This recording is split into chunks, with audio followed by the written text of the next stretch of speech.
Hello everyone, my name is Connor and this is another video for 1 Minute English. So today we're going to talk about the phrase, what's the crack? What's the crack? So what do we mean when we say, what's the crack? Okay, this is kind of like Irish slang and it means, what's the story? What's new in your life? Kind of like a bit of how are you as well. So when Irish people greet each other, we say, what's the crack?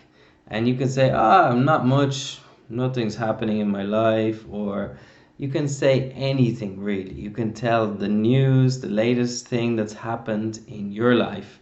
And that's generally what we want to know, okay? So, I've been working a lot, or I've been sleeping a lot, or I've been studying English a lot. So it's just a good way to open the conversation. Okay, it's very common in many parts of Ireland, and I think in Scotland and Liverpool maybe too.